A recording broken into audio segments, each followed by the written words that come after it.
എല്ലാ വിദ്യാർത്ഥികൾക്കും ഒരിക്കൽ കൂടി നമ്മളുടെ ഓൺലൈൻ പഠന സംവിധാനത്തിൻ്റെ ഭാഗമായിട്ടുള്ള ഈ ക്ലാസ്സിലേക്ക് സ്വാഗതം.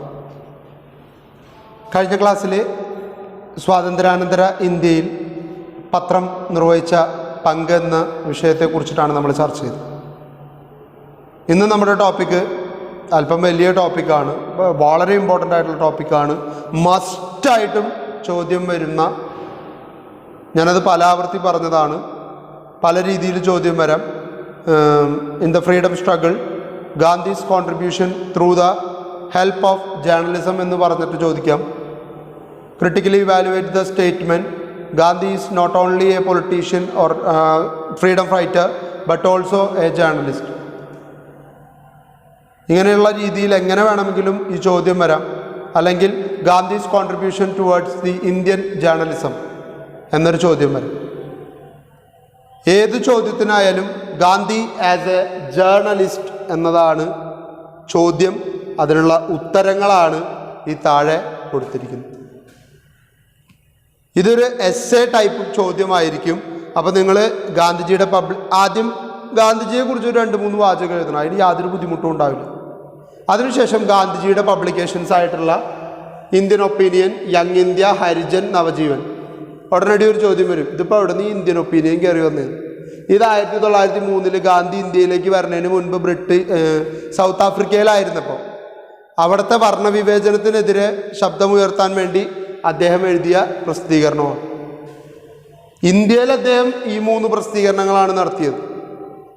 പക്ഷെ അദ്ദേഹത്തിൻ്റെ പബ്ലിക്കേഷൻസ് ഏതൊക്കെയെന്ന് പറയുമ്പോൾ അദ്ദേഹം സൗത്ത് ആഫ്രിക്കയിലായാലും പബ്ലിഷ് ചെയ്ത പബ്ലിക്കേഷൻ്റെ പേര് നമ്മൾ പറയേണ്ടതായിട്ട് വരും. അപ്പോൾ ഏതൊക്കെ വർഷങ്ങളിൽ ഏതൊക്കെ പബ്ലിക്കേഷൻസ് വന്നു, ഏതൊക്കെ ഭാഷയിലാണ്, എന്തായിരുന്നു മെയിൻ കണ്ടൻറ്റ്, ഇത്രയും കാര്യങ്ങൾ പറഞ്ഞ് ആ പബ്ലിക്കേഷൻസ് എങ്ങനെ നിർത്തലാവേണ്ടി വന്നു, അല്ലെങ്കിൽ എന്തുകൊണ്ട് നിർത്തലാക്കി, അതിനുശേഷം ഗാന്ധിജിയുടെ പബ്ലിക്കേഷൻ കൊണ്ടുണ്ടായ ഇമ്പാക്റ്റ്, അനന്തരഫലം എന്ത്, ഏതൊക്കെ വിഷയങ്ങളിലാണ് ഗാന്ധിജി എഡിറ്റോറിയൽ എഴുതിയിരുന്നത്, ഗാന്ധിജിക്ക് താല്പര്യമുള്ള എഡിറ്റോറിയൽ മേഖലകൾ ഏതൊക്കെ, ഗാന്ധിജിയെ സംബന്ധിച്ചിടത്തോളം ഒബ്ജക്റ്റീവ് ഓഫ് ജേർണലിസം എന്ന് പറയുന്നത് എന്തായിരിക്കണം, ജേർണലിസത്തിൻ്റെ ലക്ഷ്യം എന്തായിരിക്കണം, ഗാന്ധിസ് വ്യൂ ഓൺ ആഡ്സ്, അഡ്വർടൈസ്മെൻറ്റിനെ കുറിച്ച് ഗാന്ധിജിക്ക് എന്താണ് പറയാനുണ്ടായിരുന്നത്. ദെൻ ഒരു കൺക്ലൂഡിങ് പാരഗ്രാഫോട് കൂടി ഈ എസ്സേ അവസാനിപ്പിക്കേണ്ടി വരും. അപ്പം ഇങ്ങനെയാണ് ഈ എസ്സേനെ നിങ്ങൾ നേരിടേണ്ടത് എന്ന് ആദ്യമേ തന്നെ ഓർമ്മിപ്പിക്കുക. അപ്പോൾ അതിന് വേണ്ട കാര്യങ്ങളൊക്കെയാണ് ഇനി നമ്മൾ പറയുന്നത്. പബ്ലിക്കേഷൻസിനെ കുറിച്ച് നമ്മൾ ഇവിടെ പറയും. അതിനുശേഷം ഗാന്ധിജിയുടെ വ്യൂസ് പറയും, ഇമ്പാക്റ്റ് പറയും, എഡിറ്റോറിയൽ ടോപ്പിക്സ് പറയും, പരസ്യത്തെക്കുറിച്ച് അദ്ദേഹത്തിന് പറയാനുള്ളത് പറയും, ജേർണലിസം എന്നാൽ എന്തായിരിക്കണം അതിൻ്റെ ലക്ഷ്യമെന്ന് ഗാന്ധിജിക്കൊരു കാഴ്ചപ്പാടുണ്ടായിരുന്നു. ആ കാഴ്ചപ്പാട് എന്താണെന്ന് നമ്മൾ പറയും. അങ്ങനെ എല്ലാത്തിനെ കുറിച്ചും നമ്മളിപ്പോൾ ചർച്ച ചെയ്യും. അതിൽ നിന്ന് നിങ്ങളൊരു 4 പേജുള്ള ഒരു എസ്സേ ക്രിയേറ്റ് ചെയ്ത് വെക്കുക. അത് പല ആവർത്തി വായിക്കുക. അപ്പോൾ അതിൽ കുറേ കാര്യങ്ങൾ നിങ്ങളുടെ മനസ്സിൽ തങ്ങി നിൽക്കും.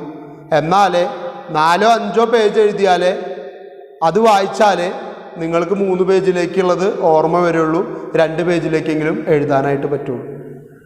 വളരെ ഇമ്പോർട്ടൻ്റ് ആയിട്ടുള്ള സെഷനാണ്. ഒരു കാരണവശാലും മറക്കാതിരിക്കുക. ഗാന്ധിജിയുടെ പ്രസിദ്ധീകരണങ്ങൾ ഓർത്തു വയ്ക്കുക. പിന്നെ ഗാന്ധിജി ഓരോന്നിനെ കുറിച്ച് പറഞ്ഞതും ഗാന്ധിജിയുടെ വ്യൂസും ഗാന്ധിജി ഉണ്ടാക്കിയ ഇമ്പാക്റ്റും അതൊക്കെ നമുക്ക് കേട്ട് മനസ്സിലാക്കാനായിട്ട് പറ്റും. അപ്പം നമ്മൾ നേരെ ടോപ്പിക്കിലേക്ക് പോവാണ്. Gandhi as a journalist. Mahatma Gandhi is universally known as the great champion of non-violence struggle. He led millions of Indians into freedom from the greatest imperialist power of the time. Along with the active leadership in the freedom struggle, Gandhi was also a great journalist to promote newspaper. His papers provided great moral support and sense of direction to the non-violent freedom struggle movement against the colonialist.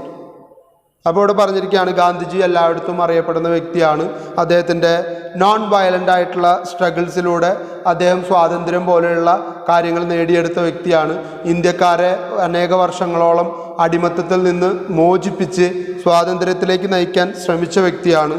ഒപ്പം തന്നെ അദ്ദേഹത്തിൻ്റെ freedom സ്ട്രഗിളിലുള്ള active പാർട്ടിസിപ്പേഷനോടൊപ്പം അദ്ദേഹം Indian ജേർണലിസത്തിനും ശക്തമായിട്ടുള്ള contribution കൊടുക്കാനായിട്ട് ശ്രമിച്ച വ്യക്തിയാണ്. അദ്ദേഹത്തിൻ്റെ ആ ഒരു മോറൽ സപ്പോർട്ട് അല്ലെങ്കിൽ ആ മോറൽ ഐഡിയോളജി ജനങ്ങളെ കൊളോണിയലിസ്റ്റ് ചിന്തയ്ക്കെതിരെ അല്ലെങ്കിൽ കൊളോണിയലിസ്റ്റ് അധികാരത്തിനെതിരെ പോരാടാനായിട്ട് ശക്തമായിട്ടുള്ള പ്രചോദനമായിട്ട് മാറുകയും ചെയ്തിട്ടുണ്ട്. The British government passed the infamous Indian press act of 1910 which imposed a number of restrictions on the press. Many papers had to stop publications on account of these restrictions. The Rowlatt Act of 1990 antagonized people and the public opinion was against the British rule in India. The death of Balagangadhar Tilak in 1920 created a void in the leadership of the Congress, and Gandhi emerged as the leader of the Indian national movement. അപ്പോൾ 1910 ആദ്യമായിട്ട് British government Indian പ്രസ്സിനെതിരെ ശക്തമായിട്ടുള്ളൊരു act നടപ്പിലാക്കി പലതരത്തിലുള്ള restrictions കൊണ്ടുവരാൻ ശ്രമിച്ചു. അതുപോലെ തന്നെ ഇന്ത്യയിലുള്ള publication നിർത്തലാക്കുന്നതിന് വേണ്ടി റൗളറ്റ് ആക്ട് കൊണ്ടുവന്നു. ഈ ആക്ടിലൂടെയൊക്കെ അവരുടെ ദുർഭരണം നമ്മുടെ മേൽ അടിച്ചേൽപ്പിക്കാനും നമ്മുടെ സ്വാതന്ത്ര്യങ്ങളെ അവകാശങ്ങളെ മറച്ചു പിടിക്കാനുമാണ് ബ്രിട്ടൻ ശ്രമിച്ചുകൊണ്ടിരുന്നത്. അപ്പോൾ ഇതിനെതിരെ ഇന്ത്യൻ നാഷണൽ കോൺഗ്രസ് ശക്തമായിട്ട് മുന്നോട്ട് പോവുകയുണ്ടായിരുന്നു. പക്ഷേ 1920 ബാലഗംഗാധര തിലകിൻ്റെ മരണത്തോടുകൂടി ശക്തമായിട്ടൊരു നേതൃത്വം നൽകാൻ കഴിയുന്നൊരു വ്യക്തി നമുക്കില്ലാതെ പോയപ്പോൾ മഹാത്മാഗാന്ധി ആ ഉത്തരവാദിത്വം സ്വയം ഏറ്റെടുക്കുകയും ഇന്ത്യയുടെ സ്വാതന്ത്ര്യ സമരത്തിന് വേണ്ട മാർഗനിർദ്ദേശങ്ങളുമായിട്ട് മുന്നിട്ട് ഇറങ്ങി വരികയും ചെയ്തു. Gandhi's publications. Indian opinion was A weekly published in 4 languages, mainly English, Gujarati, Tamil and Hindi during 1903 to 1915 in South Africa. South ആഫ്രിക്കയിൽ നിന്ന് ഗാന്ധിജി പബ്ലിഷ് ചെയ്തിരുന്ന വീക്കിലിയാണ് ഇന്ത്യൻ ഒപ്പീനിയൻ. അതിൻ്റെ പ്രാധാന്യം എന്ന് പറയുന്നത് 4 ലാംഗ്വേജിൽ ഇറക്കി: ഇംഗ്ലീഷ്, ഗുജറാത്തി, തമിഴ് ആൻഡ് ഹിന്ദി. അപ്പോൾ ഇന്ത്യയിലെ പ്രധാനപ്പെട്ട 3 ഭാഷയിലും, പിന്നെ ഒരെണ്ണം എല്ലാവർക്കും വായിക്കുന്നതിന് വേണ്ടി ഇംഗ്ലീഷിലും. 1903 പബ്ലിക്കേഷൻ, 15 വരെയായിരുന്നു. This weekly drew attention of the authorities to legal and political difficulties encountered by the Indian community in South Africa. South ആഫ്രിക്കയിലുള്ള ഇന്ത്യക്കാർ അനുഭവിക്കുന്ന സാമൂഹികവും രാഷ്ട്രീയപരവുമായിട്ടുള്ള പ്രശ്നങ്ങളെ മുന്നോട്ട് കൊണ്ടുവരാനും അത് ഗവൺമെൻറ്റിൻ്റെ ശ്രദ്ധയിൽപ്പെടുത്താനും വേണ്ടിയിട്ടാണ് അദ്ദേഹം ഈ മാഗസിൻ ഇറക്കിയിരുന്നത്. അതുകൊണ്ടാണ് ഗുജറാത്തിയിലും തമിഴിലും ഹിന്ദിയിലൊക്കെ ഈ മാഗസിൻ ഇറക്കിയത്. കാരണം സൗത്ത് ആഫ്രിക്കയിലുള്ള ഇന്ത്യൻസിന് കൂടി ഇത് വായിക്കാനായിട്ട് പറ്റണം. It, however, made no attempt to mobilize Indians to dethrone the British government. Gandhi in those days had faith in the fairness of the British system and never advocated disloyalty to the British monarch. പക്ഷേ ഇതുകൊണ്ടൊന്നും British ഭരണം south ആഫ്രിക്കയിലും ഇന്ത്യയിലും അവസാനിക്കാനോ അല്ലെങ്കിൽ ഇന്ത്യക്കാർ അതിനെതിരായിട്ട് പോരാടാനോ ഒന്നും കാരണമായില്ല. അതിൻ്റെ കാരണം തുടക്കത്തിൽ ഗാന്ധിജി വിചാരിച്ചിരുന്നത് ബ്രിട്ടീഷ് ഭരണം നല്ലതാണ് എന്നാണ്. ഇന്ത്യയിലായാലും സൗത്ത് ആഫ്രിക്കയിലായാലും കൊളോണിയലിസ്റ്റ് ഭരണമാണ് നല്ലത് എന്നും അത് ആ രാജ്യത്തിൻ്റെ ഡെവലപ്മെൻറ്റിന് കാരണമാകുമെന്നും ഗാന്ധിജി തെറ്റിദ്ധരിച്ചിരുന്നു. പിന്നീട് ഗാന്ധിജി ആ അഭിപ്രായം മാറ്റിയപ്പോഴാണ് ഇന്ത്യൻ നാഷണൽ കോൺഗ്രസിനോട് ചേർന്ന് പ്രവർത്തിക്കാനും ബ്രിട്ടനെ ഇവിടുന്ന് തുരത്തി ഓടിക്കാനുള്ള പ്രവർത്തനങ്ങൾക്ക് അദ്ദേഹം നേതൃത്വം നൽകിയത്. Gandhiji returned from south Africa and began his political activities in India. He was also the editor of Young India in 1990 to 1931. 31 നിർത്തലാക്കി. And Harijan in 1933 to 42 and 46 to 48. അത് 42 നിർത്തലാക്കിയതിൻ്റെ കാരണം നമ്മൾ ഇന്നലെ പറഞ്ഞിരുന്നു. അദ്ദേഹത്തിൻ്റെ കഴിഞ്ഞ ക്ലാസ്സിൽ ചർച്ച ചെയ്തപ്പോൾ പറഞ്ഞിരുന്നതാണ്.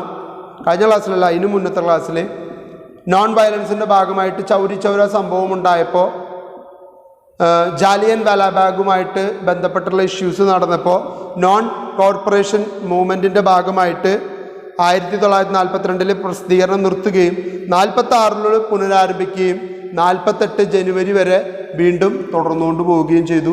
1948 ജനുവരി 30 ഗാന്ധിജി മരിച്ചതോടുകൂടി ആ പ്രസിദ്ധീകരണം നിർത്തലാക്കി. Young India had a Gujarati edition called Navajivan. ഇത് സെപ്പറേറ്റ് ആയിട്ടുള്ളൊരു ഇതല്ല. യങ് ഇന്ത്യ തന്നെ, യങ് ഇന്ത്യ ഇംഗ്ലീഷിലാണ് ഇറങ്ങുന്നത്. പക്ഷേ യങ് ഇന്ത്യയുടെ തന്നെ ഗുജറാത്തി എഡിഷൻ്റെ പേരാണ് നവജീവൻ എന്ന് പറയുന്നത്. അതുകൊണ്ട് അതിനെ ഒരു സെപ്പറേറ്റ് പത്രമായിട്ട് കാണേണ്ട കാര്യമില്ല. പക്ഷേ ഹരിജൻ എന്ന പത്രം had both Gujarati and Hindi edition. ഇംഗ്ലീഷിൽ എഡിഷൻ ഇല്ല എന്നേ ഉള്ളൂ. ഇന്ത്യക്കാർക്ക് വേണ്ടി മാത്രമാണ് ഹരിജൻ എഴുതുന്നത്. അതുകൊണ്ട് അത് 2 ഭാഷയിലാണ് പ്രസിദ്ധീകരിച്ചത്, ഗുജറാത്തിയിലും ഹിന്ദിയിലും. അതുകൊണ്ട് അവിടെ പേര് മാറ്റേണ്ടി വന്നില്ല. ഹരിജൻ എന്നുള്ള പേര് മാത്രം ഉപയോഗിക്കാൻ പറ്റി. യങ് ഇന്ത്യ എന്നുള്ളത് ഇംഗ്ലീഷ് നെയിമാണ്. നവജീവൻ എന്നുള്ളത് ഗുജറാത്തി വാക്കാണ്, അല്ലെങ്കിൽ ഹിന്ദി ചായ്വുള്ള വാക്കാണ്. അതുകൊണ്ടാണ് അദ്ദേഹം അങ്ങനെ 2 പേരിടാനായിട്ട് കാരണമായത്. Gandhi suspended the non-corporation movement in February 1922 owing the crime of Chauri Chaura in Gorakhpur district, where a marching mob set fire to the police station and then hacked to death 21 policemen. The defeat of his political program certainly did not weaken his pen that was pouring fire to mend or end this satanic government in India. അദ്ദേഹം മുന്നോട്ട് വെച്ച non violence എന്ന ആശയം, അല്ലെങ്കിൽ non corporation movement എന്ന് പറയുന്ന movement police station കത്തിക്കാനും ഒരുപാട് പോലീസുകാരുടെ ജീവൻ കളയാനൊക്കെ കാരണമായി തീർന്നപ്പോൾ അദ്ദേഹത്തിൻ്റെ അഹിംസ, അദ്ദേഹത്തിൻ്റെ നോൺ വയലൻസ് എന്നുള്ള ആശയം ജനങ്ങൾക്ക് മനസ്സിലായില്ല എന്ന് അദ്ദേഹത്തിന് മനസ്സിലായി. പക്ഷെ അതൊന്നും അദ്ദേഹത്തിൻ്റെ പെന്നിനെ തളർത്തിയില്ല, അല്ലെങ്കിൽ അദ്ദേഹത്തിൻ്റെ അക്ഷരങ്ങളെ തളർത്തിയില്ല. അദ്ദേഹം ശക്തമായിട്ടുള്ള രീതിയിൽ വീണ്ടും ബ്രിട്ടീഷ് ഗവൺമെൻറ്റിനെതിരെ എഴുതാനും അദ്ദേഹത്തിൻ്റെ ആ എഴുത്തിൻ്റെ ശക്തി കൊണ്ട് ബ്രിട്ടീഷ് ഗവൺമെൻറ്റിൻ്റെ ഭരണം എന്നേക്കുമായിട്ട് ഇന്ത്യയിൽ അവസാനിക്കാനും കാരണമായി തീർന്നു. British authorities made it clear that to Indian leaders that they should not expect India to be ever free from the British. ഒരിക്കലും ബ്രിട്ടീഷ് അതോറിറ്റി വിചാരിച്ചിട്ടുണ്ടായിരുന്നില്ല ഇന്ത്യൻസ് ബ്രിട്ടീഷ് അധികാരത്തിൽ നിന്നും പൂർണ്ണമായിട്ടും മോചിതരാകുന്ന ഒരു സമയം ഉണ്ടാകുമെന്നവർ വിശ്വസിച്ചിരുന്നില്ല. To this challenge Gandhiji replied in Young India in an article title shaking the manes with words burning with indignation. No empire intoxicated with the red wine of power and plunder of weaker races has yet lived long in this world. And this British Empire, which is based on organized exploitation of physically weaker races of the earth and upon a continuous exhibition of brute force, cannot live if there is a just God ruling the universe. It is the high time that the British people were made to realize that the fight that was commenced in 1920 is a fight to the finish. 1922 March 23 ഇറങ്ങിയ young ഇന്ത്യയിൽ shaking the mains എന്ന പേരിൽ അദ്ദേഹം എഴുതിയ ആർട്ടിക്കിളിലെ വാചകങ്ങളാണ് ഞാനിപ്പോൾ വായിച്ചത്. അദ്ദേഹം പറയാണ്, ഒരിക്കലും ഒരു എംപയറിനും ലോകത്ത് വീക്കർ സെക്ഷനെ പിഴിഞ്ഞുകൊണ്ട് ജീവിക്കാൻ അധികകാലം സാധിക്കില്ല. എപ്പോഴെങ്കിലും അവർക്ക് മനസ്സിലാവും, ഇപ്പോൾ ഈ ബ്രിട്ടീഷ് എംപയർ ചെയ്യുന്നത് ലോകത്തിലെ തന്നെ ഏറ്റവും അധകൃതരായി കിടക്കുന്ന വിഭാഗത്തെ ചൂഷണം ചെയ്തുകൊണ്ട് അവർ കൂടുതലായിട്ട് പൈസ ഉണ്ടാക്കുകയാണ്. പക്ഷെ എപ്പോഴെങ്കിലും ദൈവത്തിൻ്റെ നീതി തിരിച്ചറിഞ്ഞ് അവർക്ക് അതിൽ നിന്നും പിന്മാറേണ്ട ഒരാവശ്യം വരും. 1920 ഇന്ത്യ തുടക്കം കുറിച്ച നോൺ കോർപ്പറേഷൻ മൂവ്മെൻ്റ് എന്ന് പറയുന്നത് ബ്രിട്ടൻ്റെ അധികാരത്തിൻ്റെ അവസാനത്തിലേക്കുള്ള ചുവടുവെപ്പാണെന്ന് ബ്രിട്ടൻ ഒരു ദിവസം തിരിച്ചറിയും എന്ന് അദ്ദേഹത്തിൻ്റെ യങ് ഇന്ത്യ എന്ന പുസ്തകത്തിലൂടെ, പ്രസിദ്ധീകരണത്തിലൂടെ ജനങ്ങളോട് പറയാനായിട്ട് ആഗ്രഹിച്ചു. This article and 2 earlier one formed the basis of sedition charges against Gandhi. He was tried and sentenced to 6 years imprisonment in 1922 March. He was, however, released in February 1924 on health ground. അപ്പോൾ ഇത്തരത്തിലൊരു article എഴുതിയതിൻ്റെ പേരിലും ഇതിനു മുൻപ് 2 article എഴുതിയതിൻ്റെ പേരിലും ഗാന്ധിജി വിദ്വേഷം പരത്താൻ ശ്രമിക്കുന്നു എന്ന കാരണം ചൂണ്ടിക്കാട്ടിക്കൊണ്ട് ബ്രിട്ടീഷ് ഗവൺമെൻറ് ഗാന്ധിജിയെ അറസ്റ്റ് ചെയ്യുകയും ഗാന്ധിജിക്ക് 6 വർഷം ജയിൽ ശിക്ഷ വിധിക്കുകയും ചെയ്തു. 1922 പക്ഷേ 24 ആയപ്പോഴേക്കും ഗാന്ധിജി പുറത്തിറങ്ങി. കാരണം ഗാന്ധിജിയുടെ ആരോഗ്യനില മോശമാണ് എന്ന് കണ്ടതിനെ തുടർന്ന് ആ ഒരു ബേസിസിൽ അദ്ദേഹത്തിന് ശിക്ഷയിലെ ഇളവ് കൊടുക്കുകയും 2 വർഷത്തിന് ശേഷം അദ്ദേഹം ജയിൽ മോചിതനാവുകയും ചെയ്തു. Gandhiji's journal carried article on variety of subjects written by him and other ranging from the spinning wheel to the most important political problem of the day. അദ്ദേഹം എല്ലാ വിഷയത്തെക്കുറിച്ചും നല്ല പരിജ്ഞാനത്തിലായിരുന്നു. അതുകൊണ്ട് തന്നെ സ്പിന്നിങ് വീലിൻ്റെ കണ്ടുപിടുത്തം മുതൽ അന്നത്തെ കാലത്ത് ഇന്ത്യക്കാരനുഭവിക്കുന്ന രാഷ്ട്രീയപരമായിട്ടുള്ള ഉച്ചനീചത്വങ്ങളെക്കുറിച്ച് വരെ ഗാന്ധിജി ബോധവാനായിരുന്നു. അതുകൊണ്ട് അത്തരം എല്ലാ വിഷയങ്ങളും ഗാന്ധിജിയുടെ പബ്ലിക്കേഷൻ്റെ ഭാഗമായിട്ട് അദ്ദേഹത്തിൻ്റെ എഡിറ്റോറിയൽ ടോപ്പിക്കിൽ വന്നിരുന്നു. But writings on one subject, namely art and aesthetics, was conspicuous by their absence throughout. പക്ഷേ കല, സൗന്ദര്യാസ്വാദനം ഇതിനോട് രണ്ടിനോടും ഗാന്ധിജിക്ക് താല്പര്യം ഉണ്ടായിരുന്നില്ല. കാരണം ഗാന്ധിജി പറയുന്നത് അധകൃതരായി കിടക്കുന്ന, അടിമത്തത്തിന് കീഴിൽ കിടക്കുന്നവർക്കിടയിൽ സൗന്ദര്യാസ്വാദനമില്ല, കലയില്ല. അവർക്കെന്നും ദുഃഖവും ദുരിതവും മാത്രമേ ഉള്ളൂ. കലയും ആസ്വാദനവും സൗന്ദര്യവും ഒക്കെ അനുഭവിക്കണമെങ്കിൽ മനുഷ്യന് ആദ്യം വേണ്ടത് സ്വാതന്ത്ര്യമാണ്. അതില്ലാത്ത ഇന്ത്യക്കാരോട് എന്ത് ആർട്ടിനെ കുറിച്ചിട്ടാണ് സംസാരിക്കേണ്ടത്? യഥാർത്ഥത്തിൽ ഗാന്ധിജിക്ക് ആർട്ടിനെ കുറിച്ചോ എസ്തെറ്റിക്സിനെ കുറിച്ചോ വലിയ പിടിപാടില്ലാത്തത് കൊണ്ടാണ് ഗാന്ധിജി സംസാരിക്കാതിരുന്നത്. പക്ഷേ അദ്ദേഹം അതിന് പറഞ്ഞ ന്യായീകരണം ഇതും കൂടിയായിരുന്നു. The year 1946 assured in an atmosphere surcharged with emotion on the partition of the subcontinent. Delhi became in April 1946 seething cauldron of rumors, conflicting and exaggerated reports of riot and fearful predictions of communal outburst flashed by newspaper elicited to rebuke from Gandhiji. The newspaper man has become a walking plague. All that appears in the papers is looked upon.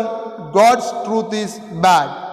He told a prayer meeting on 18th April 1946, disapproving the press for all sort of speculations just before transfer of power. Gandhiji said, partly in jest, if I were appointed dictator for a day in the place of the viceroy, I would stop all newspaper with the exceptions of Harijan, of course. 1946 ഡൽഹിയിൽ ഭയങ്കര വിപ്ലവം നടന്നുകൊണ്ടിരിക്കുകയാണ്. കാരണം ഇന്ത്യയെ partition ചെയ്യാനുള്ള തീരുമാനത്തിലേക്ക് British government എത്തിയിരിക്കുകയാണ്. അതിൻ്റെ പേരിൽ ഇന്ത്യക്കാർ തമ്മിലടിക്കുകയും ആ പാർട്ടീഷനെ എതിർക്കുന്നവരും പാർട്ടീഷനെ അനുകൂലിക്കുന്നവരുമായിട്ട് 2 വിഭാഗം ഉണ്ടാവുകയും ആ 2 വിഭാഗങ്ങൾ തമ്മിൽ നിരന്തരമായിട്ടുള്ള കലാപം നടന്നുകൊണ്ടിരിക്കുകയാണ്. ഈ സമയത്ത് പത്രങ്ങൾ ഈ പ്രശ്നത്തെ ഊതിപ്പെരുപ്പിച്ച് വലിയൊരു പ്രതിസന്ധി ഇന്ത്യയിൽ രൂപീകരിക്കാനായിട്ട് ശ്രമിച്ചു. ഇത് കണ്ടിട്ട് ഗാന്ധിജിക്ക് ദേഷ്യം വന്നിട്ടാണ് ഗാന്ധിജി പറഞ്ഞത്, എപ്പോഴെങ്കിലും ഇന്ത്യയുടെ പരമാധികാരമുള്ള വൈസ്രോയി ആയിട്ട് ഇരിക്കാൻ ഒരു ദിവസത്തേക്കെങ്കിലും എനിക്ക് അധികാരം കിട്ടിയാൽ ഹരിജൻ ഒഴികെയുള്ള, അദ്ദേഹത്തിൻ്റെ പത്രം ഒഴികെയുള്ള ബാക്കി എല്ലാ ന്യൂസ് പേപ്പറും നിർത്തലാക്കും. കാരണം അവരൊക്കെ ചെയ്യുന്നത് ഇതാണ്, എരുതിയിലേക്ക് എണ്ണ കോരി ഒഴിക്കുകയാണ്. കത്തിക്കൊണ്ടിരിക്കുന്ന തീ കാട്ടുതീയായിട്ട് പടർത്തുന്നതിന് വേണ്ട പ്രവർത്തനങ്ങളാണ് അവർ നേതൃത്വം നൽകിക്കൊണ്ടിരിക്കുന്നത്. അപ്പം ഇത് പറഞ്ഞുകൊണ്ട് ഗാന്ധിജി അന്ന് പത്രങ്ങളെയൊക്കെ രൂക്ഷമായിട്ട് വിമർശിച്ചു. Gandhi's newspaper were subject to stoppages and revival according to the political situations. C. Rajagopalachari and Potan Joseph edited the papers while Gandhi was in prison. ഈ പറയുന്ന പോത്തൻ ജോസഫ് മലയാളിയാണ്. സി രാജഗോപാലാചാരി അന്നത്തെ വളരെ പ്രധാനപ്പെട്ട ഒരു ഫ്രീഡം ഫൈറ്റർ ആയിരുന്നു. ഇവർ രണ്ടുപേരും കൂടി ചേർന്നിട്ടാണ് ഗാന്ധിജി ജയിലിൽ പോയി കിടന്ന അവസരങ്ങളിൽ ഗാന്ധിജിയുടെ പത്രം നിലനിർത്തിക്കൊണ്ടുപോവുകയും അതിൻ്റെ എഡിറ്റോറിയൽ കൈകാര്യം ചെയ്യുകയും ചെയ്തിരുന്നു. Among the publications of Gandhi, Harijan was the most important one because it had the greatest reach and became the Bible of the Congress and the masses led by Gandhi. ഗാന്ധിജിയുടെ പത്രങ്ങളിൽ ഏറ്റവും important എന്ന് കരുതപ്പെടുന്നത് ഹരിജനാണ്. അതിന് കാരണമുണ്ട്. ഗാന്ധിജി സ്വാതന്ത്ര്യ സമരത്തിന് വേണ്ട ആഹ്വാനങ്ങളും അതുമായിട്ട് ബന്ധപ്പെട്ട പ്രവർത്തനങ്ങളും ഒക്കെ ജനങ്ങളെ അറിയിക്കാൻ ഉപയോഗിച്ചിരുന്നത് ഹരിജൻ എന്ന പത്രമാണ്. അതുകൊണ്ട് തന്നെ ആ പത്രത്തിന് ഇന്ത്യൻ സ്വാതന്ത്ര്യ സമരത്തിൻ്റെ ബൈബിൾ എന്നാണ് ജനങ്ങൾ കരുതിയിരുന്നത്. This weekly published on Saturdays had something important to tell people. Harijan was published in Hindi and Gujarati under the names Harijan Bandhu and Harijan Sevak respectively. രണ്ട് ഭാഷയിൽ പ്രസിദ്ധീകരിച്ചപ്പോൾ രണ്ട് പേരിട്ടു. പക്ഷെ ഹരിജൻ എന്ന കോമൺ നെയിം അവിടെ നിലനിർത്തി. ഹിന്ദിയിലായപ്പോൾ ഹരിജൻ സേവക് എന്നും ഹരിജൻ ബന്ധു എന്നും ഗുജറാത്തിയിലെ ഹരിജൻ സേവക് എന്നും പത്രത്തിന് പേരിട്ടു. എല്ലാ ശനിയാഴ്ചകളിലും പത്രം പ്രസിദ്ധീകരിക്കും. അതിൽ ജനങ്ങളോട് പറയാൻ വളരെ ഇമ്പോർട്ടൻ്റ് ആയിട്ടുള്ള എന്തെങ്കിലും ഒരു മെസ്സേജ് നിർബന്ധമായിട്ടും ഉണ്ടായിരിക്കും. The publication of Harijan was stopped in 1942 and was resumed in 1946. Gandhi was assassinated on January 30, 1948. Slowly, readers' interest in this weekly dwindled and it ceased publication in 1949. 48 നിർത്തിയില്ല. ഗാന്ധിജി മരിച്ചോടുകൂടി പത്രത്തിൻ്റെ സ്വാധീനം കുറഞ്ഞു. ജനങ്ങൾക്ക് വായിക്കാനുള്ള താല്പര്യം കുറഞ്ഞപ്പോൾ 49 പത്രം അടച്ചുപൂട്ടി.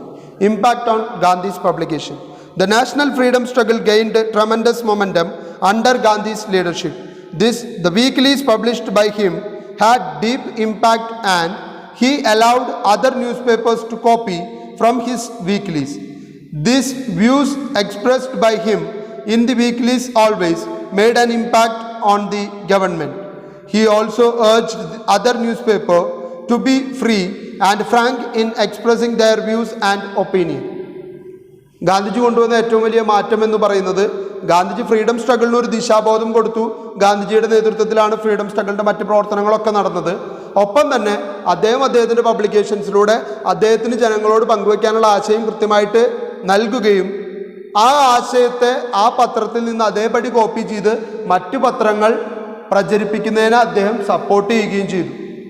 കാരണം ഏറ്റവും കൂടുതൽ ആൾക്കാരിലേക്ക് എങ്ങനെയും അദ്ദേഹത്തിൻ്റെ ആശയം എത്താൻ വേണ്ടിയിട്ടാണ് അദ്ദേഹം അതിനുവേണ്ടി ശ്രമിച്ചുകൊണ്ടിരുന്നു. ഒപ്പം തന്നെ അദ്ദേഹം എല്ലാവരോടും പറഞ്ഞു, ന്യൂസ് പേപ്പർ പരമാവധി ഫ്രീ ആക്കുക, മാക്സിമം ഫ്രാങ്കായിട്ട് ജനങ്ങളുമായിട്ട് വ്യൂസ് ഒപ്പീനിയൻസ് ഷെയർ ചെയ്യാനായിട്ട് ശ്രമിച്ചുകൊണ്ടിരിക്കാനായിട്ട് അദ്ദേഹം ആവശ്യപ്പെട്ടു. ഇനി അദ്ദേഹം എഡിറ്റോറിയൽസിനായിട്ട് തിരഞ്ഞെടുത്ത അദ്ദേഹത്തിൻ്റെ മെയിൻ ടോപ്പിക്സ് ഏതൊക്കെയാണെന്നുള്ളതാണ്. All these journals which Gandhiji describe as views paper. ഗാന്ധിയും പറയുന്നു ന്യൂസ് പേപ്പർ അല്ലത് വ്യൂസ് പേപ്പറാണ്, എൻ്റെ വ്യൂകൾ നിങ്ങളുമായിട്ട് share ചെയ്യാനുള്ളതാണ്. were organs of political and social movement and discussed with intensity and concentration of the problems that demanded immediate action. The topics and their treatment in the journal varied according to the historical contingency. അപ്പോൾ അദ്ദേഹം select ചെയ്തിരുന്ന topics എന്ന് പറയുന്നത് അന്നത്തെ ജനങ്ങൾ നേരിടുന്ന പ്രധാന പ്രശ്നങ്ങൾ, സമൂഹം ഫേസ് ചെയ്യുന്ന ബുദ്ധിമുട്ടുകൾ, അതിൽ ജനങ്ങൾ നിർബന്ധമായിട്ടും പ്രതികരിക്കേണ്ടി വരുന്ന ചില വിഷയങ്ങളുണ്ടായിരിക്കും. അത്തരം വിഷയങ്ങളെ കണ്ടെത്തി ആ വിഷയങ്ങളിലാണ് കൂടുതലായിട്ടും അദ്ദേഹം എഴുതാനും അതിനെ ജനങ്ങളെ കൃത്യമായിട്ടുള്ള ആക്റ്റീവ് പാർട്ടിസിപ്പേഷൻ അതിനെതിരെ കൊണ്ടുവരാനൊക്കെ ആയിട്ട് ശ്രമിച്ചുകൊണ്ടിരുന്നത്. But at the same time there was a common refrain running through them all, namely the insistence on the truth and the non-violence, on fairness to all and the public good. These principles provided a universal framework within which Gandhi's thinking and acting could function. However, the editorial topics of Gandhi's publication were mainly focused on Hindu-Muslim unity, prohibition എന്നാണ് കൊടുത്തിരിക്കുന്നത്. Prohibition മാത്രമായിട്ട് എന്തുകൊണ്ടാണ് കൊടുത്തതെന്ന് അറിയില്ല. എനിക്ക് തോന്നുന്നു prohibition of child marriage ആയിരിക്കാനാണ് സാധ്യത. അപ്പോൾ അത് നിങ്ങളൊന്ന് അവിടെ എഴുതി ചേർക്കുക. Promotion of khadi and village industries, evil of untouchability, non-violence, women's education, village sanitization and village industries, etc. അദ്ദേഹം തിരഞ്ഞെടുത്ത ടോപ്പിക്സ് നോക്കൂ. അദ്ദേഹത്തിൻ്റെ എല്ലാ ടോപ്പിക്സിലും അദ്ദേഹം maximum fairness, maximum truth, non violence, അങ്ങനെയുള്ള ആശയങ്ങളെ, പൊതുസമൂഹത്തിൻ്റെ നന്മയ്ക്ക് ഉപകരിക്കുന്ന ആശയങ്ങളെ കൊണ്ടുവരാൻ ശ്രമിക്കുകയും ഒപ്പം തന്നെ അദ്ദേഹം ചില പ്രത്യേക കാര്യങ്ങളിൽ മാക്സിമം പ്രമോഷൻ കൊടുക്കാനായിട്ട് ശ്രമിച്ചിരുന്നു. അതിലേറ്റവും പ്രധാനപ്പെട്ടതാണ് ഹിന്ദു മുസ്ലിം യൂണിറ്റി. കാരണം രണ്ട് രാജ്യമായിട്ട് വിഭജിച്ച് ഹിന്ദുക്കൾക്ക് ഒരു രാജ്യം, മുസ്ലിംസിന് ഒരു രാജ്യം എന്ന രീതിയിൽ തീരെഴുതി കൊടുക്കാനായിട്ട് നിൽക്കുകയാണ് ബ്രിട്ടൻ. അത് ഇന്ത്യയിലെ ജനങ്ങളെ തമ്മിലടിപ്പിക്കാനുള്ള ബ്രിട്ടൻ്റെ ശ്രമമാണെന്ന് തിരിച്ചറിഞ്ഞ ഗാന്ധിജി ആ ശ്രമത്തിന് തടയിടാൻ വേണ്ടിയിട്ടാണ് ഹിന്ദു മുസ്ലിം യൂണിറ്റിക്ക് വേണ്ടി നിരന്തരം പ്രവർത്തിച്ചുകൊണ്ടിരുന്നത്. Then prohibition of child marriage, കുട്ടികളെ ചെറുപ്രായത്തിൽ കല്യാണം കഴിപ്പിച്ച് വിവാഹബന്ധം എന്താണെന്ന് തിരിച്ചറിയാത്ത കാലം മുതലേ അവരൊന്നിച്ച് ജീവിക്കാൻ പ്രേരിപ്പിച്ച് പിന്നീട് ഒത്തുപോകാൻ കഴിയാത്തൊരു സാഹചര്യത്തിൽ ബന്ധം വേർപ്പെടുത്തേണ്ട സാഹചര്യത്തിലേക്ക് നീങ്ങുന്നത് കണ്ട് അതിനെ പ്രോഹിബിറ്റ് ചെയ്യാനായിട്ട് അദ്ദേഹം ശ്രമിച്ചു. ഒപ്പം ഖാദി എന്ന് പറയുന്ന പ്രോഡക്റ്റിന്, വില്ലേജ് ഇൻഡസ്ട്രീസിന് മാക്സിമം പ്രൊമോട്ട് ചെയ്യാനായിട്ട്, അതുകൊണ്ടാണ് അദ്ദേഹം ചർക്കയിൽ നൂല് നൂൽക്കുന്നതും അദ്ദേഹം ഖാദി വസ്ത്രങ്ങൾ മാത്രം ധരിച്ചിരുന്നത്. കാരണം ഇന്ത്യൻ നിർമ്മിതമാണ്. അപ്പം ഖാദി വസ്ത്രങ്ങളും ഒപ്പം തന്നെ വില്ലേജ് ഇൻഡസ്ട്രീസും, ചെറുകിട വ്യവസായങ്ങൾ, ഗ്രാമപ്രദേശങ്ങളിൽ നടക്കുന്ന കുടിൽ വ്യവസായങ്ങൾ, അതിനെ മാക്സിമം പ്രൊമോട്ട് ചെയ്യണമെന്നൊരാവശ്യവും ഗാന്ധിജി ജനങ്ങളുടെ മുൻപിൽ മുന്നോട്ട് വെച്ചു. ദെൻ അൺടച്ചബിലിറ്റി, തൊട്ടുകൂടായ്മ, തീണ്ടിക്കൂടായ്മ പോലെയുള്ള അനാചാരങ്ങളെ ശക്തമായിട്ട് എതിർക്കാനായിട്ട് അദ്ദേഹം ശ്രമിച്ചു. പിന്നെ അദ്ദേഹത്തിൻ്റെ നോൺ വയലൻസ് അദ്ദേഹം മുന്നോട്ട് വെച്ചു. ആ കാലഘട്ടത്തിൽ വിമൻസിന് മോശമായിട്ടുള്ളൊരു ട്രീറ്റ്മെൻറ്റ് സാഹചര്യമായിരുന്നു ജീവിതത്തിൽ. പഠിക്കാൻ അവകാശമില്ല, പൊതുസമൂഹത്തിൽ ഇടപെടാനുള്ള അവകാശമില്ല. അതുകൊണ്ട് തന്നെ സ്ത്രീകളെയും പഠിക്കാൻ അനുവദിക്കണം, വുമൻസ് എഡ്യൂക്കേഷന് വേണ്ടി അദ്ദേഹം മാക്സിമം ശ്രമിച്ചുകൊണ്ടിരുന്നു. പിന്നെ വില്ലേജുകളിൽ കൃത്യമായിട്ടുള്ള സാനിറ്റേഷൻ ഫെസിലിറ്റീസ്,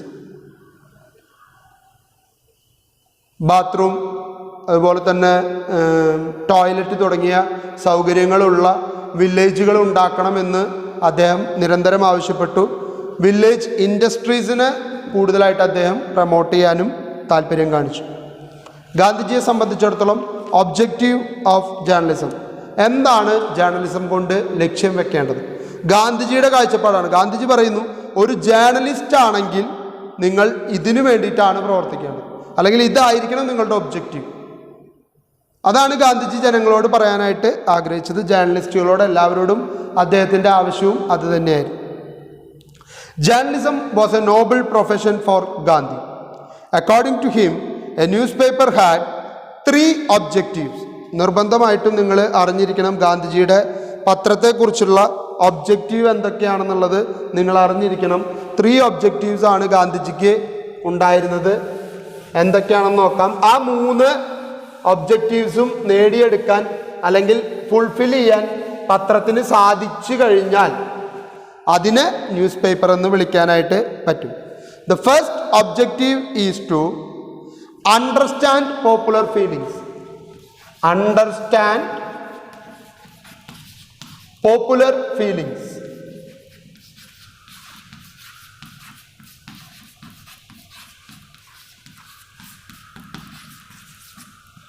ഫസ്റ്റ് വൺ, ജനങ്ങൾക്ക് എന്താണ് വേണ്ടതെന്ന് ആദ്യം മനസ്സിലാക്കണം. ജനങ്ങൾ എന്തിനെക്കുറിച്ച് അറിയാനാണ് ആഗ്രഹിക്കുന്നതെന്ന് തിരിച്ചറിഞ്ഞ് അത് മനസ്സിലാക്കുകയും ഗീവ് എക്സ്പ്രഷൻ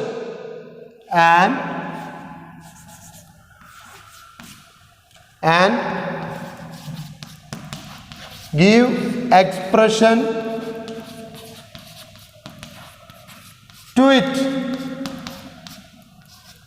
അത് ജനങ്ങൾക്ക് മനസ്സിലാകുന്ന രീതിയിലേക്ക് അതിനൊരു ആശയപരമായിട്ട് അവതരിപ്പിച്ച് അവരിലൊരു വികാരം ഉണ്ടാക്കിയെടുക്കാൻ പറ്റണം. ഇപ്പോൾ ഉദാഹരണത്തിന് ബ്രിട്ടൻ ഒരു പുതിയ ടാക്സ് ഏർപ്പെടുത്തുകയാണ് ഇന്ത്യക്കാർക്ക് വേണ്ടിയിട്ട്. ആ ടാക്സ് ഇന്ത്യക്കാർക്ക് ഒരു കാലത്തും അടയ്ക്കാൻ പറ്റില്ല. അപ്പം അതിനെ എതിർക്കണം. അപ്പം പത്രം എന്ത് ചെയ്യണം? അത് ജനങ്ങളെ എതിർക്കേണ്ട ഒന്നാണെന്ന് തിരിച്ചറിഞ്ഞ് ആ ടാക്സിനെ കുറിച്ച് ജനങ്ങളോട് പറയണം. എങ്ങനെ പറയണം? അതിനൊരു എക്സ്പ്രഷൻ കൊടുക്കണം.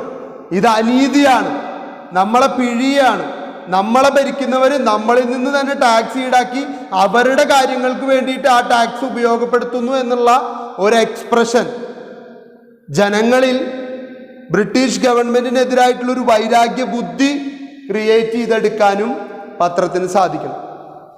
The second is to arouse among the people certain desirable sentiments. Desirable sentiments. എന്താ ഡിസൈറബിൾ സെന്റിമെന്റ്സ് എന്ന് പറഞ്ഞാൽ? ചില കാര്യങ്ങൾക്ക് വേണ്ടിയിട്ടുള്ള താല്പര്യം ജനങ്ങളിൽ ഉണ്ടാക്കിയെടുക്കണം. ഇപ്പോൾ ഇങ്ങനൊരു നിയമം വന്നു, പുതിയൊരു ടാക്സ് വന്നു, അതിനെ എതിർത്ത് നമുക്കതിനെ പിന്തിരിപ്പിക്കണം ബ്രിട്ടീഷ് ഗവൺമെന്റിനെ എന്നുള്ളൊരു ആഗ്രഹം ജനങ്ങളിൽ ഉണ്ടാക്കിയെടുക്കണം. Desirable sentiments. ഇതാണ് രണ്ടാമത്തെ objective. Third objective is to fearlessly expose popular defects. മൂന്നാമത്തേത് fearlessly expose popular defects.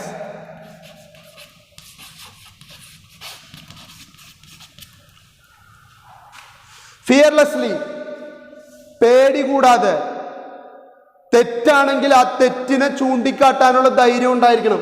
Expose, തുറന്നു കാണിക്കുക. എന്ത്? പോപ്പുലർ ഡിഫക്ട്സ്, ജനങ്ങൾ അനുഭവിക്കുന്ന ബുദ്ധിമുട്ടുകളെ, യാതനകളെ ധൈര്യപൂർവം സമൂഹത്തിന് മുൻപിൽ തുറന്നു കാട്ടാനുള്ള ധൈര്യം പത്രങ്ങൾക്ക് ഉണ്ടായിരിക്കണം. Fearlessly expose popular defects. പ്രധാനപ്പെട്ട ജനങ്ങൾ നേരിടുന്ന ബുദ്ധിമുട്ടുകളെ, അനീതികളെ, അക്രമങ്ങളെ ജനങ്ങൾക്ക് മുൻപിൽ പത്രങ്ങൾ തുറന്നു കാണിക്കണം. 3 കാര്യങ്ങളാണ് ഗാന്ധിജി പറയുന്നത്, 3 ഒബ്ജക്റ്റീവ്. ഇത് 3ഉം നടപ്പിലാക്കിയാൽ അതിനെയാണ് ന്യൂസ് പേപ്പർ എന്ന് വിളിക്കേണ്ടത്. Understand the popular feelings and give expression to it. Desirable sentiments, to create arouse desirable sentiments. Fearlessly expose popular defects. 3 കാര്യങ്ങൾ. His newspaper carried no advertisement and depend solely on subscription from readers. Gandhiji എന്തിനു വേണ്ടിയിട്ടാണ് advertisement വേണ്ടാന്ന് വെച്ചത്? Fearlessly expose popular defects. അദ്ദേഹത്തിന് പരസ്യം കൊടുക്കുന്ന ഒരാള് നാളെ ഒരു തെറ്റ് ചെയ്താലും ഗാന്ധിജി ധൈര്യപൂർവ്വം അത് വിളിച്ചു പറയാൻ പറ്റണം. അപ്പൊ ഏറ്റവും നല്ലത് അയാളുടെ പരസ്യം വേണ്ടാന്ന് വെക്കുക എന്നുള്ളതാണ്. ആരുടെയും പരസ്യം വേണ്ട. അപ്പൊ ആർക്കെതിരെ വേണമെങ്കിലും എനിക്ക് വിളിച്ചു പറയാലോ സത്യസന്ധമായിട്ട്. ഞാൻ ആരെയും ഭയക്കേണ്ട കാര്യമില്ല. This enabled him to be totally independent in expressing his views. കാരണം പൈസ തന്ന് പത്രം മേടിക്കുന്നവനോട് മാത്രമേ എനിക്ക് നീതി കാണിക്കുള്ളൂ. ബാക്കി ആരെക്കുറിച്ചും, ആരെ ചെയ്യുന്ന അനീതിയെക്കുറിച്ചും എനിക്ക് പറയാം. കാരണം ഞാൻ അവരുടെ ചെലവിലല്ല പത്രം ഇറക്കുന്നു. ഇതായിരുന്നു ഗാന്ധിജിയുടെ attitude. He had also written on the curse of advertisement in his journals. Advertisement കൊടുക്കുന്നതിനെ കുറിച്ചും അല്ലെങ്കിൽ അഡ്വർടൈസ്മെന്റിലൂടെ റവന്യൂ ഉണ്ടാക്കുന്നതിനെ കുറിച്ചുള്ള ദോഷഫലങ്ങളെക്കുറിച്ച് അദ്ദേഹത്തിന്റെ ജേണലുകളിലൂടെ പലപ്പോഴും ജനങ്ങളോട് പറയാനായിട്ട് ശ്രമിച്ചിട്ടുണ്ട്. Gandhiji's view on ads. അഡ്വർടൈസ്മെന്റിനെ കുറിച്ച് ഗാന്ധിജിയുടെ കാഴ്ചപ്പാട്. Gandhi's newspaper did not carry any ads and they solely depended on the subscription from readers. However, Young India had accepted advertising. അദ്ദേഹത്തിൻ്റെ ആദ്യത്തെ പത്രമായിട്ടുള്ള യങ് ഇന്ത്യയിൽ പക്ഷേ പരസ്യങ്ങളുണ്ടായിരുന്നു. എന്തുകൊണ്ടാണെന്ന് പറയുന്നു. But Gandhi firmly believed that it was undesirable to depend on advertisement if editorial freedom is to be maintain. പക്ഷെ ഗാന്ധിജി അന്നും പറഞ്ഞിരുന്നു, എഡിറ്റോറിയൽ ബോർഡിനൊരു ഫ്രീഡം കിട്ടണമെങ്കിൽ, ആരനീതി കാണിച്ചാലും അത് തുറന്നു കാട്ടാൻ കഴിയണമെങ്കിൽ, ആർക്കെതിരെയും ശക്തമായിട്ട് പ്രതികരിക്കാൻ നമുക്ക് സാധിക്കണമെങ്കിൽ നമ്മൾ അഡ്വർടൈസ്മെൻറ്റിനെ ഡിപ്പെൻഡ് ചെയ്തിട്ടായിരിക്കരുത് നിൽക്കുന്നത് എന്നുള്ളൊരു തീരുമാനം ഗാന്ധിജിക്ക് അന്നേ ഉണ്ടായിരുന്നു. Similarly the resistance to advertising was another way to limit the wants. Gandhiji argued that most advertisement resulted from unhealthy competition to promote luxury items which the large majority of the population could not afford to buy. Gandhiji പറയുന്നു, നമ്മളിൽ ആവശ്യമില്ലാത്ത ആവശ്യകത create ചെയ്യാനേ പരസ്യങ്ങൾ ഉപകരിക്കുള്ളൂ എന്ന്. അതെന്താണ് ആവശ്യമില്ലാത്ത ആവശ്യകത? ഇപ്പോൾ ഒരു ഉദാഹരണം, നമ്മളെ സംബന്ധിച്ചിടത്തോളം നമുക്ക് നടന്ന് വീടിൻ്റെ അടുത്തുള്ള പലചരക്ക് കടയിൽ പോകാൻ പറ്റുന്നു, ആരാധനാലയങ്ങളിൽ പോകാൻ പറ്റുന്നു, അമ്പലമായാലും മോസ്കായാലും ചർച്ചായാലും നടന്നു പോകാവുന്ന ദൂരം. അല്പം ഒന്ന് എഫേർട്ട് എടുക്കേണ്ടി വരും. കോളേജിലേക്ക് നടന്നു വന്ന് ബസ് കയറി കോളേജിലേക്ക് എത്താനുള്ള സാധ്യത. എന്നാലും പരസ്യങ്ങളുടെ കൂടുതലായിട്ടുള്ള കടന്നുവരവും മറ്റുള്ളവർ അത് ഉപയോഗിക്കുമ്പോൾ അവരനുഭവിക്കുന്ന പ്ലഷറും ഫ്രീഡവും കണ്ടുകൊണ്ട് അത് നമുക്കും ലഭ്യമാവണമെന്നുള്ള തോന്നലിൽ നിന്നാണ് വിദ്യാർത്ഥി സമൂഹത്തിന് അല്ലെങ്കിൽ നമുക്ക് ഓരോരുത്തർക്കും സ്വന്തമായിട്ട് ബൈക്ക് വേണമെന്നുള്ള മോഹം ഉണ്ടാകും. കുറേ ബൈക്ക് ഓടിച്ചു കഴിയുമ്പോൾ ആ പാഷൻ തീർന്നു കഴിയുമ്പോൾ നമുക്ക് അടുത്ത ആഗ്രഹം വരുന്നു. കാരണം പിന്നെ കാണുന്ന പരസ്യം കാറിൻ്റെയാണ്. ഒരു കാർ ഉണ്ടായിരുന്നെങ്കിൽ, അപ്പോൾ ഒരു കാർ എടുക്കുന്നു. ഗാന്ധിജി പറയുന്നു, ഈ പരസ്യങ്ങൾ കണ്ടാണ് ആൾക്കാർ അവനവന് ആവശ്യമില്ലെങ്കിലും പല ലക്ഷറി ഗുഡ്സും മേടിച്ചു കൂട്ടാനായിട്ട് ശ്രമിക്കുന്നു. മൊബൈൽ ഫോൺ ഒരു ലക്ഷറിയാണ്. ഇനി ഇന്നത്തെ കാലഘട്ടത്തിൽ മൊബൈൽ ഒരു ആവശ്യകതയാണെന്ന് വിചാരിച്ചോളൂ. ഒരു 5000 രൂപ കൊടുത്താൽ നല്ലൊരു മൊബൈൽ ഫോൺ കിട്ടില്ലേ? ഇനി സ്മാർട്ട് ഫോൺ വേണം, നല്ല ക്ലാസ്സുകൾ കേൾക്കണം, നല്ല ക്യാമറ ക്വാളിറ്റി വേണം എന്നൊക്കെ നിർബന്ധമുണ്ടെങ്കിൽ ഒരു 10,000-15,000 രൂപ കൊടുത്ത ഫോണായില്ലേ? പക്ഷെ പരസ്യങ്ങളുടെ കൂടുതലായിട്ടുള്ള കടന്നുവരവും കൂടുതലായിട്ടുള്ള സ്പെസിഫിക്കേഷനെ കുറിച്ചുള്ള അറിവുകൾ തരുന്നതിൻ്റെ ഭാഗമായിട്ട് നമ്മൾ ഉപയോഗിക്കുന്ന ഫോണുകളുടെ വില 20,000, 25,000, 50,000, 60,000, 1,00,000 വരെയുള്ള രൂപയുടെ ഫോണുകൾ നമ്മൾ ഉപയോഗിക്കുകയാണ്. ആവശ്യമില്ലാത്തൊരാവശ്യം നമ്മളിൽ ഉണ്ടാക്കിയെടുത്തിരിക്കുകയാണ് പരസ്യങ്ങൾ. അതുകൊണ്ടാണ് ഗാന്ധിജി മെയിനായിട്ടും അദ്ദേഹത്തിൻ്റെ പത്രത്തിൽ പരസ്യങ്ങൾ വേണ്ട എന്ന് തീരുമാനിച്ചതും ജനങ്ങളിൽ അങ്ങനെ ആവശ്യമില്ലാത്ത ഒരു ആഗ്രഹം ജനിപ്പിക്കാൻ അദ്ദേഹം കാരണമാവാൻ താല്പര്യപ്പെടുന്നില്ല. The major difference between Gandhiji and the modern day journalist is that he considered journalism primarily as service to society and a forum for expressing his views on religion, ethics, morality, politics and economics. ഇന്നത്തെ കാലത്തുള്ള ജേർണലിസ്റ്റുകളും ഗാന്ധിയും തമ്മിലുള്ള പ്രധാന വ്യത്യാസം എന്ന് പറയുന്നത്, ഇന്നത്തെ ആൾക്കാർ വാർത്തകൾ സൃഷ്ടിക്കാനും പരസ്യങ്ങൾ കൂടുതൽ കിട്ടാനും ശ്രമിക്കുമ്പോൾ ഗാന്ധിജി ശ്രമിച്ചത് അദ്ദേഹത്തിന് റിലീജിയനെ കുറിച്ച്, എത്തിക്സിനെ കുറിച്ച്, മൊറാലിറ്റിയെക്കുറിച്ച്, പൊളിറ്റിക്സിനെ കുറിച്ചൊക്കെ അദ്ദേഹത്തിന് എന്താണോ ജനങ്ങളുമായിട്ട് പങ്കുവെക്കാനുള്ള ആശയം, അദ്ദേഹത്തിൻ്റെ ആശയം പങ്കുവെക്കാനാണ് അദ്ദേഹം. അതുകൊണ്ടാണ് വ്യൂസ് പേപ്പർ എന്ന് ഗാന്ധി പത്രങ്ങളെ വിളിക്കാനുള്ള പ്രധാന കാരണം. Many proprietors and editors took upon their work primarily as a business motivated by consideration of profit, economic advantage and social prestige. എല്ലാവരും ബാക്കിയുള്ളവരൊക്കെ, ഗാന്ധി ഒഴികെയുള്ളവരൊക്കെ ഈ പത്രപ്രവർത്തനത്തെ അല്ലെങ്കിൽ പ്രസ് എന്ന് പറയുന്നതിനെ ഉപയോഗിച്ചിരുന്നത് പ്രോഫിറ്റ് മേക്കിങ്ങിനോ അല്ലെങ്കിൽ അവർക്കൊരു പ്രസ്റ്റീജ് ക്രിയേറ്റ് ചെയ്യാനോ വേണ്ടിയിട്ടാണ്. Gandhiji wrote in his autobiography, the sole aim of journalism should be service.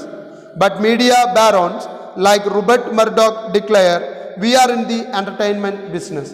Gandhi അദ്ദേഹത്തിൻ്റെ ഓട്ടോബയോഗ്രഫിയിൽ കൃത്യമായിട്ട് എഴുതി വെച്ചു, ജേർണലിസം എന്ന് പറയുന്നത് കൃത്യമായിട്ടും ഒരു സോഷ്യൽ സർവീസ് ആയിരിക്കണം, സൊസൈറ്റിക്ക് വേണ്ടിയിട്ടുള്ള നിങ്ങളുടെ സേവനമായിരിക്കണം. പക്ഷെ ഇന്നത്തെ കാലത്ത് സ്റ്റാർ കമ്മ്യൂണിക്കേഷൻസ്, നമ്മുടെ ഏഷ്യാനെറ്റ് ഉൾപ്പെടെയുള്ള മാധ്യമ ശൃംഖലയുടെ വക്താവായിട്ടുള്ള അല്ലെങ്കിൽ അതിൻ്റെ ഫൗണ്ടറായിട്ടുള്ള അതിൻ്റെ ഓണറായിട്ടുള്ള റൂബർട്ട് മർഡോക്കിനെ പോലെയുള്ള വളരെ വലിയ മാധ്യമ സിൻഡിക്കേറ്റ് തലവന്മാർ പറയുന്നു, ഞങ്ങൾ എൻ്റർടൈൻമെൻറ്റ് ബിസിനസ്സാണ് ചെയ്യുന്നത്, ജനങ്ങളെ രസിപ്പിക്കുക, അതിലൂടെ ഞങ്ങൾ പ്രോഫിറ്റ് ക്രിയേറ്റ് ചെയ്യും, അല്ലാതെ ഞങ്ങളൊരു സർവീസിന് വേണ്ടിയിട്ടല്ല ഇവിടെ നിലകൊള്ളുന്നതെന്ന് അദ്ദേഹം വളരെ കൃത്യമായിട്ട് അദ്ദേഹത്തിൻ്റെ സ്റ്റേറ്റ്മെൻറ്റ് ക്ലിയർ ചെയ്തു. Gandhian approach to the media and the present day trends in journalism are evident from these two statements. Freedom of the press is initially freedom of speech and expression for the citizens, but for the many media magnates consider this freedom as a freedom to publish and promote anything they want. ഈ രണ്ട് സ്റ്റേറ്റ്മെൻറ്റുകളിലൂടെ തന്നെ നമുക്ക് വളരെ കൃത്യമായിട്ട് മനസ്സിലാക്കാം ഗാന്ധിയുടെ കാലത്ത് പത്രങ്ങളെക്കുറിച്ചുള്ള കാഴ്ചപ്പാട് എന്താണെന്നും ഇന്നത്തെ കാലത്ത് പത്രപ്രവർത്തനം എന്ന് പറയുന്നത് മാധ്യമധർമ്മം എന്ന് പറയുന്നതിനെക്കുറിച്ചുള്ള കാഴ്ചപ്പാട് എന്താണെന്ന് കൃത്യമായിട്ട് മനസ്സിലാക്കാം. പക്ഷേ ഇവിടെ freedom of speech and expression എന്ന് പറയുന്നത്, ഫ്രീഡം ഓഫ് പ്രസ് എന്ന് പറയുന്നത് നിലകൊള്ളുന്നത് നല്ല കാര്യങ്ങൾ പ്രസിദ്ധീകരിക്കാനാണ്. പക്ഷെ പലരും വിചാരിക്കുന്നത് അവർക്ക് ഇഷ്ടമുള്ള എന്തും മാധ്യമങ്ങളിലൂടെ വിളിച്ചു പറയാനുള്ള അവസരമായിട്ടാണ് അവർ ആ സ്വാതന്ത്ര്യത്തെ കണക്കാക്കുന്നത്. ഇനി ഗാന്ധി ആസ് എ ജേർണലിസ്റ്റ് എന്ന ടോപ്പിക്കിനെ നമ്മളൊന്ന് കൺക്ലൂഡ് ചെയ്യാനായിട്ട് ശ്രമിക്കുകയാണ്. Gandhi was a great force to reckoned with the Indian in freedom struggle. The noble objective upheld by him in journalism are a model for media professionals and institutions. His papers promoted national feelings and gave a sense of direction to the freedom struggle. Gandhi was certainly an editor with difference. Although his objectives in journalism are uncompromising, demanding and financially unviable in the present context, it is worthwhile to emulate the spirit of Gandhian journalism. അദ്ദേഹത്തിനെ സംബന്ധിച്ചിടത്തോളം journalism എന്ന് പറയുന്നത് വളരെ നോബിളായിട്ടുള്ളൊരു പ്രൊഫഷനും ഇത് സൊസൈറ്റിക്ക് വേണ്ടിയിട്ടുള്ള ഒരു സർവീസുമാണ്. പക്ഷെ ഇന്നത്തെ കാലഘട്ടത്തിൽ അതൊക്കെ മാറിയിട്ടാണ് ആൾക്കാർ ചിന്തിക്കുന്നത്. അതുകൊണ്ട് തന്നെ അദ്ദേഹത്തിൻ്റെ പേപ്പറുകളിൽ അദ്ദേഹം പരസ്യത്തിനോ ആരുടെയെങ്കിലും പ്രമോഷനോ വേണ്ടിയിട്ടുള്ള യാതൊരു വിധത്തിലുള്ള റൈറ്റപ്സും കൊടുക്കാനായിട്ട് തയ്യാറായില്ല. അദ്ദേഹത്തിന് ജനങ്ങളുമായിട്ട് സംവദിക്കാനുള്ള കാര്യങ്ങൾ മാത്രമാണ് അദ്ദേഹത്തിൻ്റെ പത്രത്തിലൂടെ അദ്ദേഹം കൊണ്ടുവരാനായിട്ട് ശ്രമിച്ചത്. അതുകൊണ്ടാണ് പല വിഷയങ്ങളിൽ differences in the editorial topic എന്ന് പറഞ്ഞിരിക്കുന്നതിൻ്റെ കാരണം അതാണ്. ഒരു പർട്ടിക്കുലർ വിഷയത്തിലല്ല, റിലീജിയനിൽ, മൊറാലിറ്റിയിൽ, എത്തിക്സിൽ, പൊളിറ്റിക്സിൽ, എക്കണോമിക്സിൽ, എല്ലാ വിഷയത്തിലും അദ്ദേഹം കൃത്യമായിട്ട് അദ്ദേഹത്തിൻ്റെ നിലപാടുകൾ, കാഴ്ചപ്പാടുകൾ അറിയിക്കാനായിട്ട് ശ്രമിച്ചുകൊണ്ടിരുന്നു. ഒപ്പം ഒരു കാരണവശാലും അദ്ദേഹത്തിൻ്റെ എഡിറ്റോറിയലിൽ ഒബ്ജക്റ്റീവ് ഓഫ് ജേർണലിസം എന്ന് പറയുന്ന കോൺസെപ്റ്റിൽ കോംപ്രമൈസ് ചെയ്യാനായിട്ട് അദ്ദേഹം തയ്യാറായില്ല. അദ്ദേഹം ആ തയ്യാറാവാതിരുന്നത് കൊണ്ടാണ് അദ്ദേഹത്തിന് ചില ഫിനാൻഷ്യൽ ബുദ്ധിമുട്ടുകൾ നേരിടേണ്ടി വന്നെങ്കിലും അദ്ദേഹം ഗാന്ധിയൻ ജേർണലിസം എന്ന് പറയുന്ന പുതിയൊരു ആശയം ഇന്നത്തെ സമൂഹത്തിൻ്റെ മുൻപിൽ പകർന്നു കൊടുക്കാനായിട്ട് അദ്ദേഹത്തിന് സാധിച്ചു എന്നുള്ളത് വലിയൊരു നേട്ടമായിട്ടാണ് കണക്കാക്കപ്പെടുന്നത്. അപ്പോൾ ഇന്നത്തെ ക്ലാസ്സിൽ നമ്മൾ ചർച്ച ചെയ്തത് ഗാന്ധിജിയെ കുറിച്ചിട്ടാണ്. ഗാന്ധിജി ഫ്രീഡം സ്ട്രഗിളിൽ കൊടുത്ത നേതൃത്വത്തോടൊപ്പം ഇന്ത്യൻ ജേർണലിസത്തിന് നൽകിയ കോൺട്രിബ്യൂഷനെ കുറിച്ചിട്ടാണ് നമ്മൾ ചർച്ച ചെയ്തത്. യങ് ഇന്ത്യ, ഹരിജൻ, നവജീവൻ തുടങ്ങിയ പ്രസിദ്ധീകരണങ്ങൾ അദ്ദേഹത്തിൻ്റേതായിട്ട് ഇറങ്ങിയിരുന്നു. അദ്ദേഹം സൗത്ത് ആഫ്രിക്കയിലായിരുന്ന കാലത്ത് ഇന്ത്യൻ ഒപ്പീനിയൻ എന്ന പേരിൽ അദ്ദേഹം ഒരു പ്രസിദ്ധീകരണം സൗത്ത് ആഫ്രിക്കയിൽ പ്രസിദ്ധീകരിച്ചിരുന്നു, അവിടുത്തെ ഇന്ത്യക്കാർക്ക് വേണ്ടിയിട്ട്. ഒപ്പം തന്നെ ഗാന്ധിജിയുടെ എഡിറ്റോറിയൽ ടോപ്പിക്സ് നമ്മൾ പറഞ്ഞു, religion, politics, ethics, morality, economics തുടങ്ങിയ വിഷയങ്ങളിലൊക്കെ അദ്ദേഹത്തിൻ്റെ നിലപാടുകൾ വ്യക്തമാക്കി. ഒപ്പം തന്നെ പ്രൊഹിബിഷൻ ഓഫ് ചൈൽഡ് മാരേജ്, അതുപോലെ തന്നെ woman's education, village industry, khadi ഇതിൻ്റെയൊക്കെ പ്രൊമോഷന് വേണ്ടിയിട്ട് അദ്ദേഹം ഒരുപാട് ശ്രമിക്കുകയും വില്ലേജ് സാനിറ്റേഷൻ നടപ്പിലാക്കണമെന്ന് ആവശ്യപ്പെടുകയും ചെയ്തിരുന്ന വ്യക്തിയാണ്. പരസ്യങ്ങളെ ഒരു കാലത്തും ഗാന്ധിജി അംഗീകരിച്ചിരുന്നില്ല. അതിൻ്റെ കാരണം ഗാന്ധിജിക്ക് വ്യക്തമായിട്ടുള്ള നിലപാടുകൾ എപ്പോഴും സ്വതന്ത്രമായിട്ട് എഴുതുന്നതിന് വേണ്ടി ആരുടെയും പരസ്യം മേടിക്കാതെ only concentrating on the subscription fee collected from the people എന്നുള്ള രീതിയിൽ തന്നെയാണ് ഗാന്ധിജി അദ്ദേഹത്തിൻ്റെ പത്രങ്ങൾ നടത്തിക്കൊണ്ടുപോയത്. ഇന്നത്തെ കാലഘട്ടത്തിലെ മാധ്യമധർമ്മം ഗാന്ധിജിയുമായിട്ട് വളരെ വ്യത്യാസപ്പെട്ട് കിടക്കുന്നു എന്നുള്ളത് ഒരു യാഥാർത്ഥ്യമാണ്. അപ്പോൾ ഇത്രയുമാണ് ഇന്നത്തെ ക്ലാസ്സിൽ നമ്മൾ ചർച്ച ചെയ്തത്. അപ്പോൾ എല്ലാവർക്കും നല്ലൊരു ദിവസം ഉണ്ടാവട്ടെ. ബാക്കി ഗ്രോത്ത് ഓഫ് പ്രിൻ്റ് മീഡിയ എന്നുള്ള ടോപ്പിക്കാണ് നമ്മളിനി അടുത്ത ക്ലാസ്സിൽ ചർച്ച ചെയ്യാനായിട്ട് പോകുന്നത്. Thank you.